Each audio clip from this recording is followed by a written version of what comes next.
The Spin-off Podcast Network. Are you making the most of your KiwiSaver investment? Generate is an award-winning KiwiSaver provider with a track record of strong long-term performance. Making a smart decision now could add tens of thousands of dollars by the time you reach retirement. Book a no-obligation chat with a Generate KiwiSaver advisor today at generatekiwisaver.co.nz/get-advice. A copy of the product disclosure statement is available at generatekiwisaver.co.nz. The issuer of the scheme is Generate Investment Management Limited, and of course, past performance does not guarantee future returns. I'm Toby Manhire, and this is Juggernaut, the story of the Fourth Labour Government, a podcast in 6 parts. Doesn't give my opponents much time to run up to an election, does it? This nation is at risk. What do you think you're up to now, you perverted little liar? I could smell the uranium on it as you lean towards it. There's a radical overhaul in the history of New Zealand's administration. Juggernaut, the story of the Fourth Labour Government, made with the support of New Zealand On Air. Listen now on the Spin-off or wherever you get your podcasts. All right, let's go.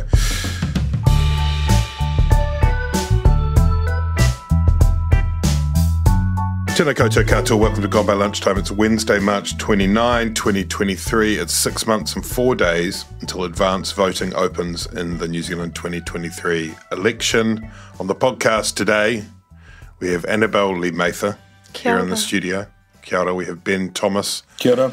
Piping in from New Zealand's cool little capital, Wellington, where he's probably busy doing some, who knows what, lobbying and PR work he's doing, sending out press releases, we'll find out later, talk about that. On production and on auto-tune, Samuel Robinson. Kia ora. On the slate today, Stuart Nash, who was sacked for no reason other than being a cis white man. Marama Davidson, once again harangued for using the C word, cis. We will complete and tie a bow on the culture war on this podcast today, as well as a word on National's new education policy, and perhaps interrogate thoroughly the role of lobbyists in our democracy.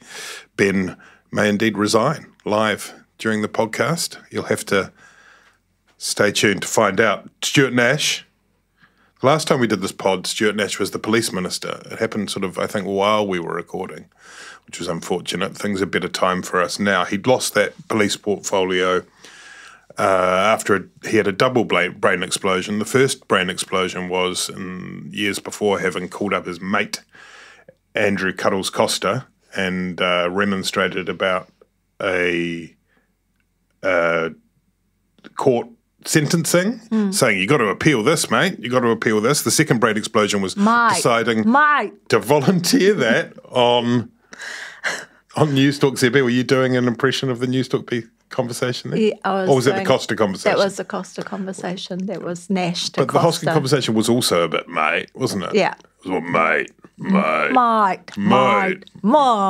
Just, mate. And he announced to the world, did Stuart Nash, that he'd done this. Mike Hosking didn't notice because he was just too mate. But David Seymour noticed, put out a press release, and then it became a thing. And he lost his police portfolio. And then Chris Hipkins. So Chris Hipkins acted quite quickly on that. And then there were a few other ones that came out after that, including one where Nash had, again on Mate Radio, had announced that he was unhappy with the sentencing, a particular sentencing, and the the Solicitor General, sorry. Was it gun? Was it the? No, it was a police investigation. And he was sort of giving some thoughts about what he hoped the kind of sentence that would be sought and would be given by the courts. And the Solicitor General considered charging him over that. Didn't, but thought about it. And that was anyway. What Stuart Nash was demoted to 20th rank in the cabinet, which means not very much to except saddos like us. Very significant. Very significant. It means that if you go down from being the 11th ranked minister to the 20th, that means that the people who were previously 12th to 20th ranked ministers, instead of them having to come to your beehive office when you have a meeting, you would now have to go to their office. You have to entreat to them and abase yourself and walk about sort of 4 to 5 meters across the central elevator well. So it's quite a significant thing. So not a significant thing, but he was given a final warning. And then last night, via stuff.co.nz, another skeleton leapt out of the bulging Stuart Nash closet. And this time it turned out that he had emailed in 2020 during COVID times pretty much chapter and verse about cabinet discussions on rent relief, for commercial rent relief. He'd emailed to a couple of donors, it turned out, both how the discussion went down in cabinet and his own frustration and anger at the outcome of the cabinet discussion, which was a double breach of quite kind of cornerstone principles in cabinet. One being confidentiality, the other being collective responsibility. That is so. While it might seem on the surface like he's just chatting about what went down in a meeting, they are kind of pretty critical to the way that cabinet operates. One of the donors, by the way, was Troy Bowker, the name you may recognise from becoming LinkedIn famous, one of the other New Zealand LinkedIn radicals, when he said to Sir Ian Taylor that he was sucking up to the left-loving Maori agenda. Do you remember that? And then he had to leave the Hurricanes board. Yeah, Troy Bowker has donated to National Party, I think, certainly to ACT and to Winston Peters. So he's another character in the great Stuart Nash pantomime. Hipkins was quite fast last night. He went onto the tiles, said he would sack Nash. Chris Luxon was even angrier, saying that he should leave Parliament. So we've had before the focused Chris, and now we had, hang on a minute, I've written this down. Now we had Cross Chris will make Stu jump. That's good. Yeah. That is good. Our 40-something listeners will love that. Did he, Ben? Did he, Ben, go far enough? Chris Luxon says Nash has got to be gone from Parliament. Is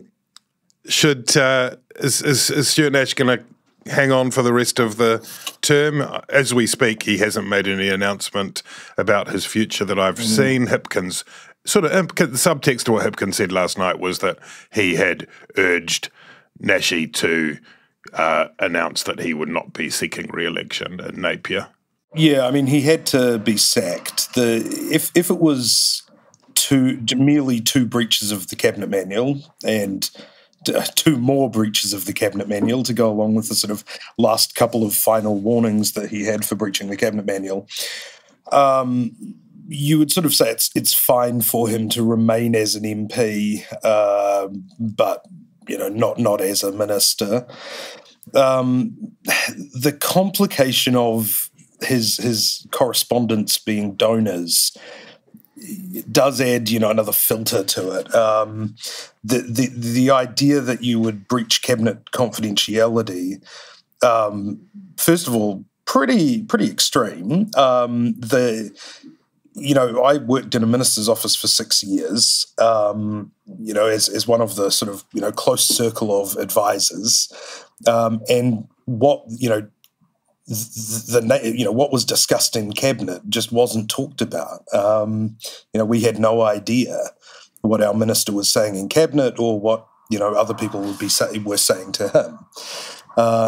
And so, immediate firing offence. But in terms of remaining an MP, I mean, first of all, there's the political reality, which is if you've been a minister for 5 years, almost 6 years in Nash's case, and you get sacked, and especially if you get told there is no way back into the ministry, as Hipkins said, then what's the point in remaining in Parliament? Stuart Nash could probably secure a public sector job that would be a private sector job rather. Well, I was going to say, is he actually in your offices yet? I mean, how many minutes does it take to walk from the beehive to the lobbyists? Not long.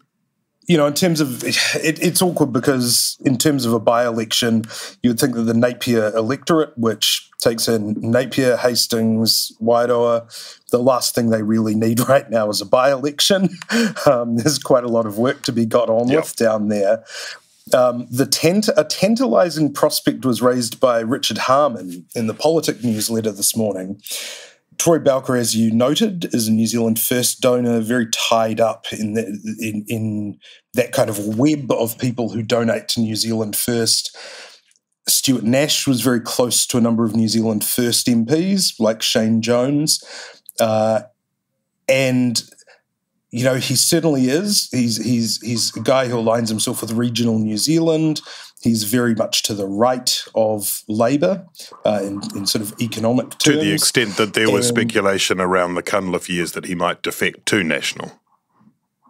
That's right. And now at least some, errant speculation that if his career with Labour is over, maybe there is a career with New Zealand First, who are seeking to get back into Parliament and who desperately need an electorate seat to win.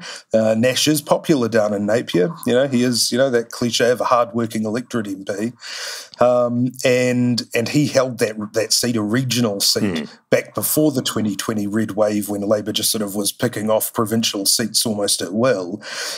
He's held that Napier seat for a long time. And he was a list MP, wasn't he? And then he went off the list in 2017. He won it once when Chris Tremaine resigned. Yeah.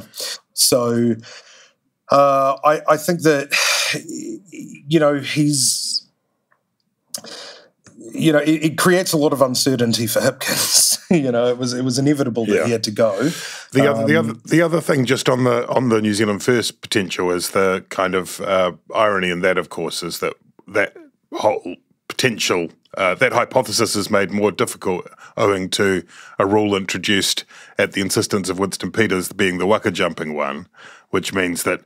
In the old days, he could have jumped and become a New Zealand First MP in Parliament and then would have got all the advantages of questions as a New Zealand First MP and all that. Now, if he were to go to the Speaker and say, I'm now New Zealand First, then the waka jumping rule would apply automatically. So what he would need to do is leave Labour, he could still say, I'm going to be New Zealand First at the next election, which would then leave the board in Labour's court to invoke the waka jumping, to expel him from their caucus and then invoke waka jumping legislation. But then whether or not that would create a by-election would be another matter. And it would be interesting if this web of relationships was what led to him joining New Zealand First, because there's got to be a question about who provided stuff with this email. Yes, we don't know the answer to that, but yes, it's hard not to. No, we don't know, of course. Wonder about the motivations of various individuals. What do you reckon, Annabelle? Stuart Nash, New Zealand First, future of New Zealand First, Mac. The Daddy Mac. Yeah, going with the Daddy Mac. I think it's a really interesting premise, and I actually wouldn't be surprised if he did throw his hat in the ring for New Zealand First next time. I think, I've heard the word egregious used a lot over the last sort of 12 hours, and I think it's, absolutely appropriate. Like, the mic conversations on radio, you can put that down to misspeaking or poor judgment, but this email is not only unethical, it's actually an act of treachery towards your colleagues to be speaking, snitchy. To be snitching to them, to donors and outside people about what's going on in caucus. Like, I don't know if has there ever been anything like this in the history of our parliament. But to be honest, it doesn't surprise me. He's always struck me as a guy who kind of has a recklessly devil-may-care attitude.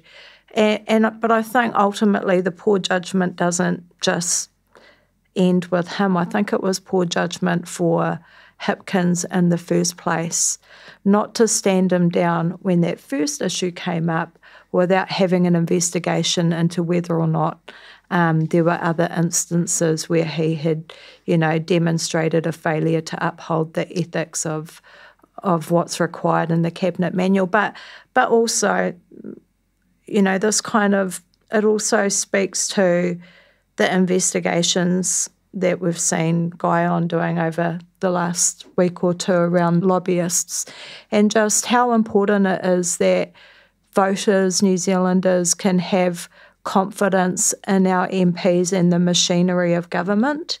And I think, I've heard people saying that New Zealand's too small, we don't need legislation around our lobbyists. But actually I think it's because we're a small country, because, like when we see with Nash, all the interconnectedness with New Zealand First and forestry and donors, that's actually why we do, because we do need to manage these things carefully so that people don't lose faith and confidence in the state, especially at a time like this where we have seen, so much polarisation and some outlandish stuff being promoted by the alt-right. But it's important that, people follow the rules and that we have clear and transparent. And Christopher Luxon pointed out on the radio this morning that, we consistently get these high ratings from Transparency International, but whether or not that's kind of on a bed of sand or not is another question. Ben, this is obviously one that is... No, I think that's a really good point.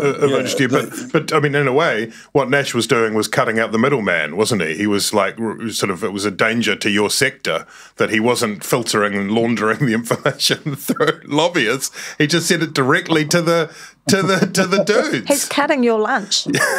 Tell us, Ben, answer all of that all together and defend your industry, and tell us whether or not we shouldn't introduce, by the way, some rules at a minimum on stand-down periods, on cool-down periods, so we don't have the revolving door. We don't have the prospect, I was joking before, but the prospect of Stuart Nash walking down the street 2 minutes into a firm such as yours and suddenly earning twice as much money, armed with all the information that he's gained as being a member of Cabinet.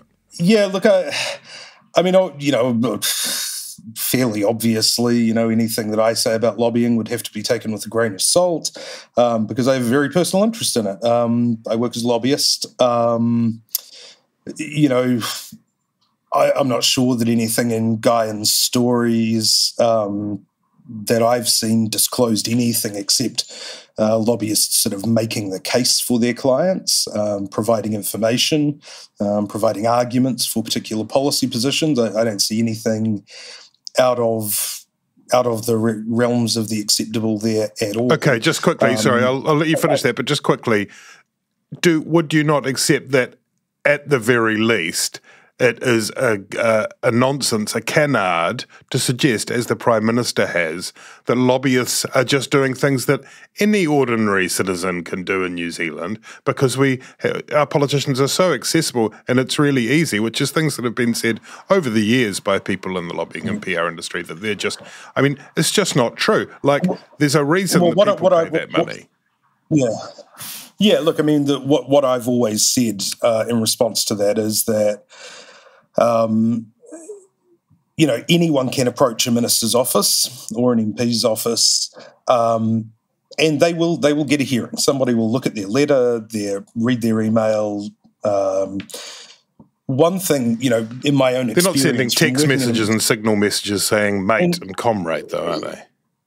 In my own experience, working in a ministerial office, people would come with these sort of issues and complaints, and you literally don't have time to sort of try and figure out what the issue is, because people a lot of the time, can't make it really easily digestible or clear, and that's the kind of thing that often lobbyists help with. The other thing is that, if you are known to sort of staff, even if you've just sort of got a name as opposed to a personal relationship, it does, it helps get your foot in the door, and it helps you, they will at least listen for 5 minutes, they know that you're not going to waste their time with sort of crazy stuff. That's sort of it. You're right. Not everybody has, phone numbers of cabinet ministers, etc. But whether that means any sort of improper influence. So, I think this idea that politicians will sort of, kind of change the law as a favour to a mate is, certainly, maybe I'm just far less popular than the other lobbyists, but certainly not something in my experience. But, look, my position is essentially the same as Chris Farfoy's, outlined in his opinion piece today, which is that I am but a humble Tokoloan who was born grew up in a state house. People looked down on me when I worked as a cleaner in high school, and now the same people look down their noses at me when I'm a lobbyist. Yeah, that was a really weak argument, I thought, comparing, saying that the average New Zealander has the same level of influence as a lobbyist does. Ben's right, this is about relationships, it's about personal relationships, it's about access, and that's fine, but there needs to be transparency and some management of those relationships so that people know when these different issues come up, like, the container return thing getting scrapped, that they can feel confident that it's not because of undue influence on our parliamentarians. I mean, there are a couple of kind of reasonably straightforward things that I would have thought could have been done, and some of it's in Holly Walker's bill that ended up on the scrap heap those years ago, but a register of lobbyists and a compulsory stand-down period, which exists in democracies around the world to varying degrees. It doesn't seem like it's not an outrageous idea. It doesn't seem like an incredibly difficult thing for someone going from one well-paid job to another well-paid job to be required to take a holiday for a while. Can we get your agreement on both of those on the record, Ben? Look, I have nothing against, any sort of regulation that people want to bring in is sort of fine. I mean, it's kind of pointless even saying it, but, look, I've always acted ethically in whatever job I've had. One of the other issues that gets brought up is, media commentary and declaring conflicts of interest, and I always do that sort of painfully, sort of assiduously. I quite like that from time to time on this podcast and other ones, you're made to acknowledge that you worked for the ACT Party in 2017, which seems not so much a declaration of an interest as a declaration of, questionable merit as a pundit.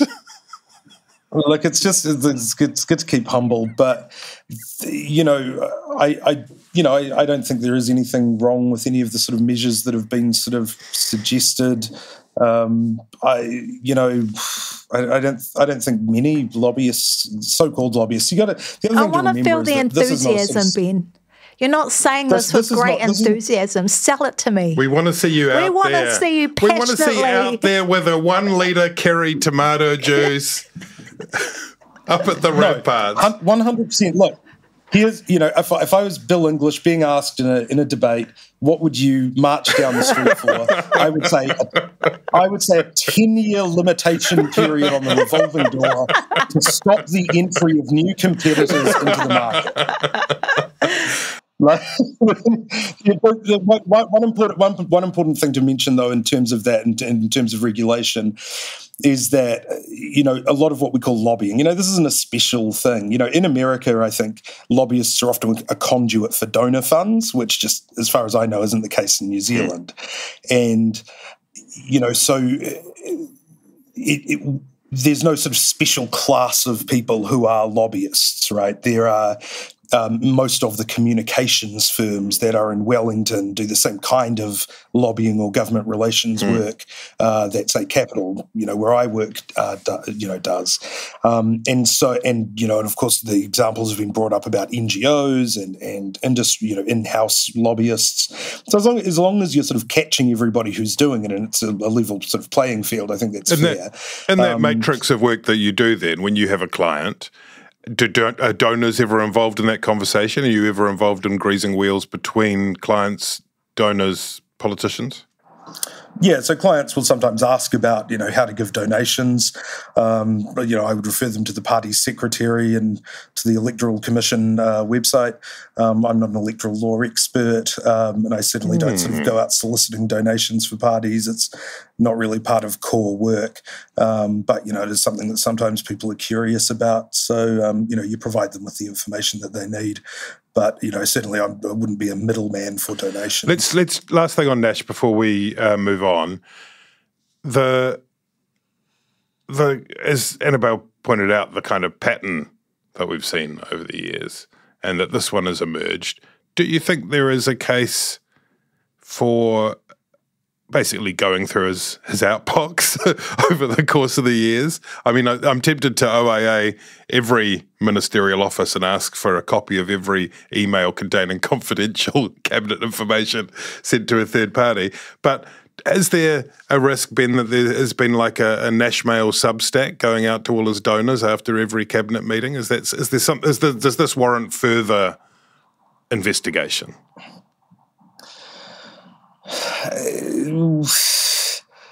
Yeah, I'm kind of tempted to say yes, because I think this is the issue that New Zealand has in terms of these sorts of Transparency International things, and the perception that we have such low corruption is that there have been a couple of successful sort of corruption prosecutions brought involving council officials over the last couple of years, last probably 5-10 years.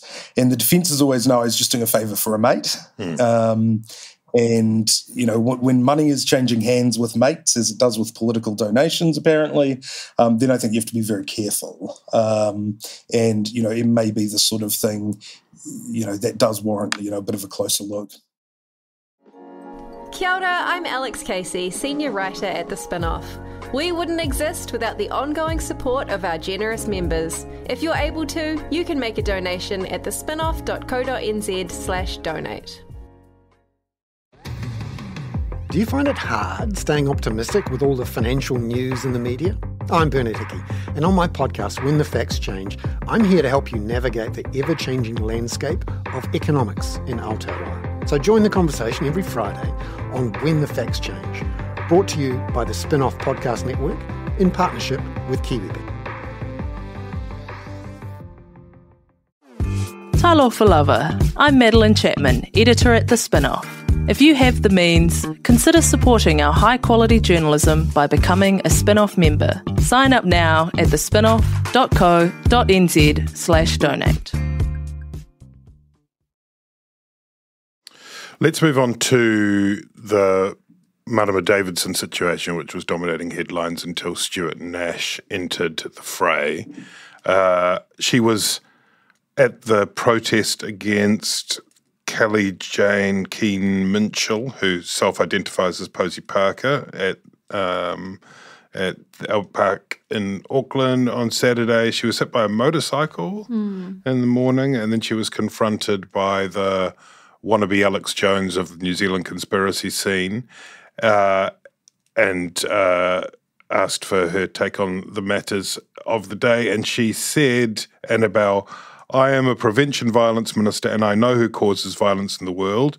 It is white cis men, which made members of the white cis men community, including me and Ben, pretty... I mean, it was it was pretty hard to come back to that. We both spent a lot of time inside over the weekend. Can you tell us why that is such an outrageous statement? How wrong is that? Can I say first of all how funny it is that like a demonstration about women's spaces and trans rights and stuff has turned into a political debate about the victimisation of white cis men. Yeah. Ka aroha kia koutou, like deeply oppressed community. It's interesting because to me it speaks to the issue around freedom of speech and how the right to freedom of speech only applies to certain communities, and Māori women aren't one of them. Māori women don't get to enjoy the same right to freedom of speech as others. And actually, if you kind of look back at our Parliament and at Māori women in general, it seems to me that Māori women's speech is over-policed, and when they do exercise it, organisations or groups that you would expect to support them don't. And I'm thinking of like Renee Maihi with, when she got taken to court by Bob Jones and others. Maybe Metiria Ture, Tariana Turia. In terms of her comments, I've seen a lot of debate on Twitter about it, and I mean, clearly it's her honestly held belief.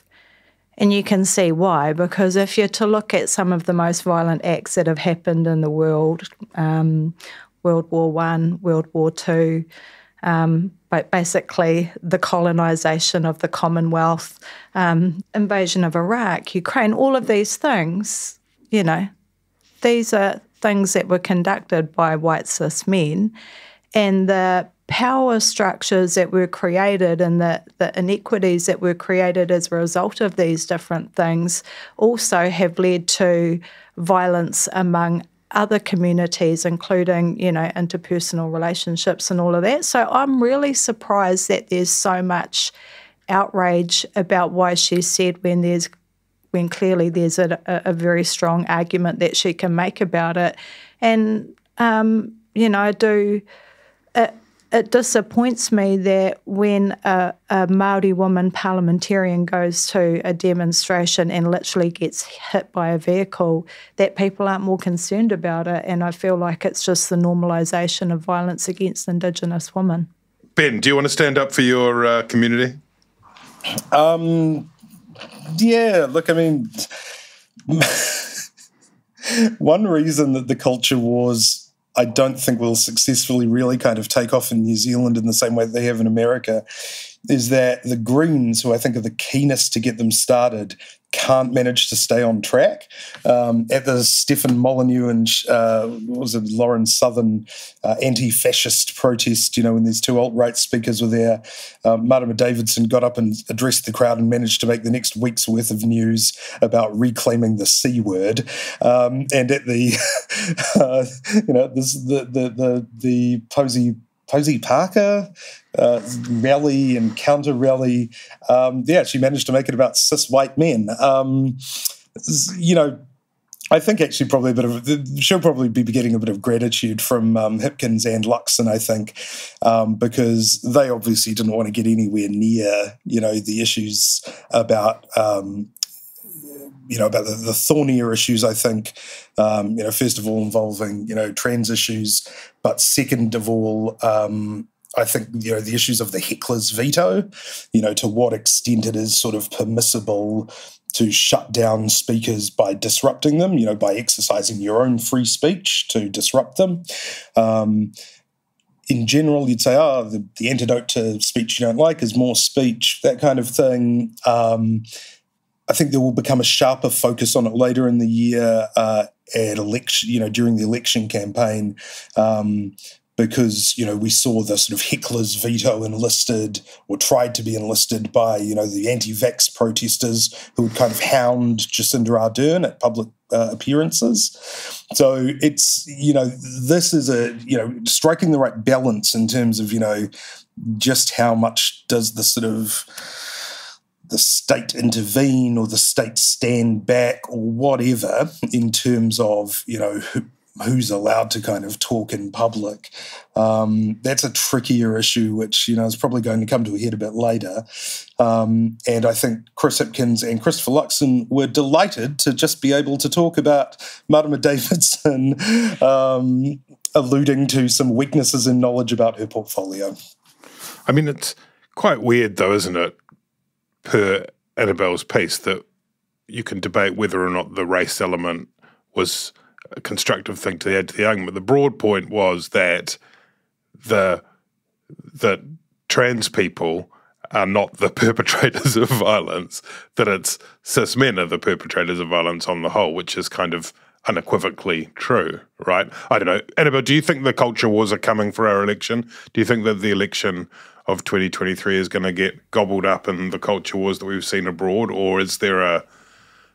I think they're going to. I think the culture wars is going to be kind of white noise during the election. I don't think that the majority of New Zealanders will cast their votes along those lines. I think people are going to be voting along economic lines this year, but I think that the media are going to relish it because it's great clickable content for them.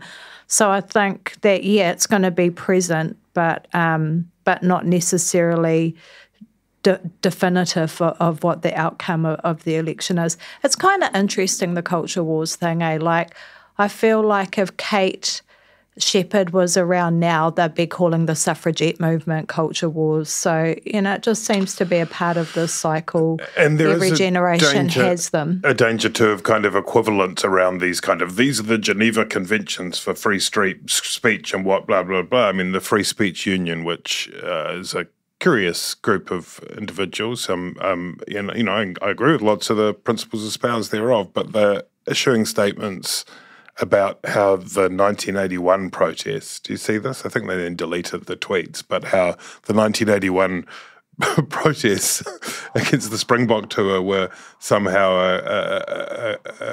a kind of exemplar of peaceful rallying of people, civil discourse. It's like, I mean, it's complicated. Sometimes people rise up in ways, and I mean, clearly there were acts of violence that took place on Auckland, which I think are unacceptable. And I think it's crazy to try and start defending some of these. There are shots and videos, we haven't seen the full context, where punches were thrown, just as in the same way when someone gets hit by a motorcycle, that needs to be, if that was deliberate, that needs to be. But also, a Bloody Mary over the head is not. I'm not condoning it, but it's not the same as being punched in the face. It's not ideal, but it's not quite the same as getting run over by a motorbike. But that's the thing with the the debate around free speech at the moment is it's almost like free speech is an ideal that came about to give voice to oppressed communities, and now it seems like that ideal has actually been hijacked by people with more power and more privilege to help to oppress those communities to whom that ideal really does belong. And it's not even a left or right thing. It's, to my eye, it seems like just a kind of misogyny, racism, transphobia kind of thing that's happening within our society. But it's awful to see it being weaponised against the communities that it was meant for. Yeah. I mean, we still do want to make sure we don't equip the state with tools to crack down on speech they disapprove of, because we have to always imagine a state that is not one that is necessarily benevolent, right? The last thing you want is a census state, and that's why these aren't easy issues, right? And you absolutely do not want a census state, but at the same time, I see like massive hypocrisy around how free speech is applied across communities. I believe in free speech. I just believe that brown people and vulnerable people and oppressed people's right to free speech is just as important, if not even more so, than people with privilege and power. Yeah, well, I mean, it's interesting because there's that, stop co-governance idiot, Julian Batchelor. And because there's been a bit of sort of aggro at a couple of his meetings, the Auckland Council has cancelled all of his future meetings in Auckland at council venues, but it's also cancelled counter meetings by sort of, pro-land back, pro-co-governance, whatever groups. And it doesn't seem to me that this idea of, if there is sort of thought of unrest or dissension or any kind of sort of tension if an event is held. The idea is just to cancel everything. It's almost the opposite, sort of like the antidote to speech that you don't like is just to ban all speech, or not ban it, but not allow for it in council venues. So, for instance, Posey Parker, pretty weird and probably pretty expected that you'll be disrupted if you just have an open air event in Albert Park, right? But then, what's the solution? Is it to book a council venue? Well, maybe that's impossible. So, at some point, the reason that politicians don't want to grapple with this is because, honestly, nothing turns on it for them, right? There's no policy that is invoked here. No one's asking for the government to do anything in particular. It's just people who disapprove of each other's worldviews, sort of asking Chris Hipkins to agree with them or disagree with them, right? And it's, so this sort of thing is going to have to be sort of unpicked at a kind of policy level of local government, and, it's going to be tricky. Yeah, it's an interesting one, eh? Like, does local government have an obligation to provide venues for people to exercise their free speech if it's known that it's, like, particularly controversial and it's going to create a flashpoint where, you're going to need a whole lot of cops and there's the risk of violence and all of that stuff? It's a hard one. I don't know. It is, which brings us back again to the decision that Michael Wood took or didn't take to intervene in the visa for Kelly, Parker, Posey, Bloody Mary. Let's quickly, before we go, because we've got to go, talk about the education policy that was released by the National Party, because we are into policy. We love a policy.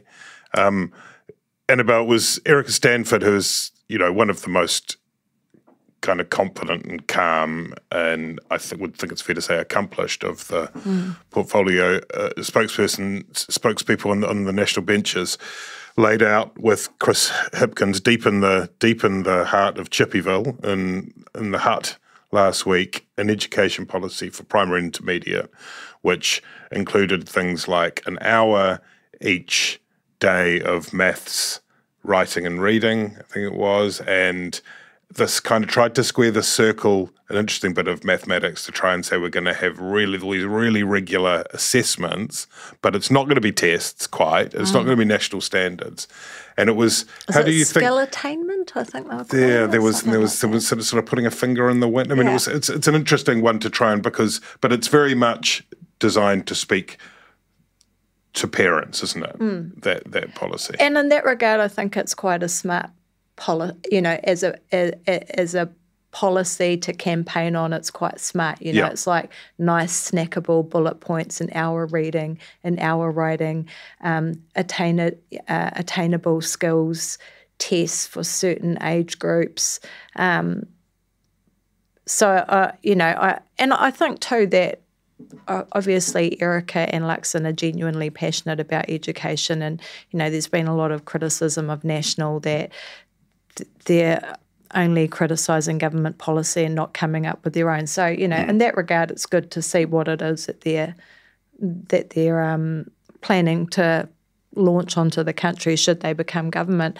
I think the problem with it though is when you start to peel it back, it doesn't really talk about how it's going to resolve the underlying issues within the education system at the moment, which is stuff like not being able to retain our teachers because the pay is so appalling that they go into other industries, development, the lack of teacher aides, the lack of extra resource that have been put into schools, especially post the lockdowns when kids have been off school for ages and some don't vibe with online learning and all of that stuff. So great headlines, but more questions than answers. And, I agree too that it does look like it's harking back to national standards, and I don't think there's particularly strong appetite for return to national standards amongst teachers and principals.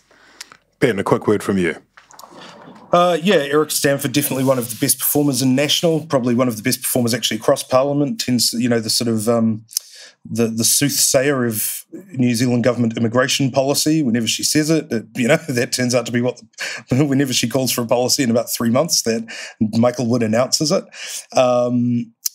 And really hasn't been as visible in education because she's been sort of, hard at work, talking to the sector, and come out with a pretty serious policy. And, the one, at its core, I think the real issue is that it focuses on, the basics, which is reading, writing, maths, because, we still see so many school leavers leaving without literally the basic literacy to do a job, to work in a factory, to read health and safety instructions on a machine, and this is actually one of the things that sort of infuriates governments, and has done for a couple of decades now, is they go out to industry and they say, what do you want? Do you want research and development tax credits? Do we need more training in innovation and polytechs?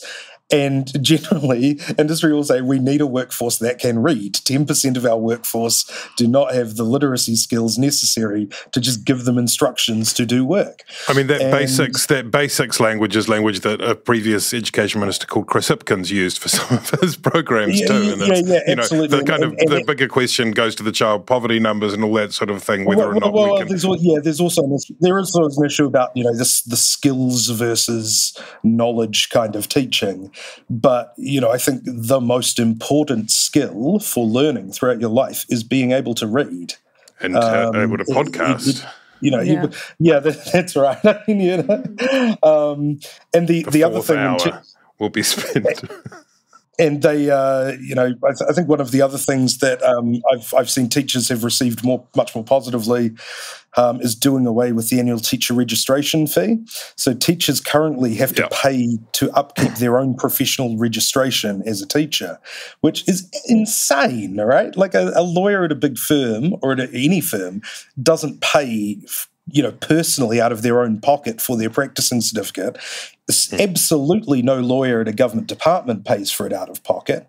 And the fact that the Teachers Council requires teachers every year to stump up, I think it's about $1,000, for the privilege of proving that they can teach. And the proof is that they are teaching. We've got to go because I know, Ben, you've got to complete the induction for your new intern, Stuart.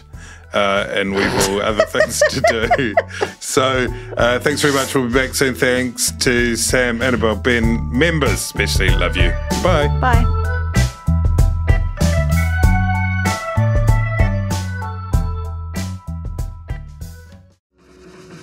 Are you curious about how business can be better? I'm Simon Pound, and I host Business is Boring, a podcast where I kōrero with some of the most interesting people in entrepreneurship, commerce, and making things happen. Tune in to Business is Boring every Tuesday, brought to you by the Spin-Off Podcast Network in partnership with Spark Business Lab. Kia ora e te iwi, Te Aihe Butler here, podcast manager at the Spin-Off.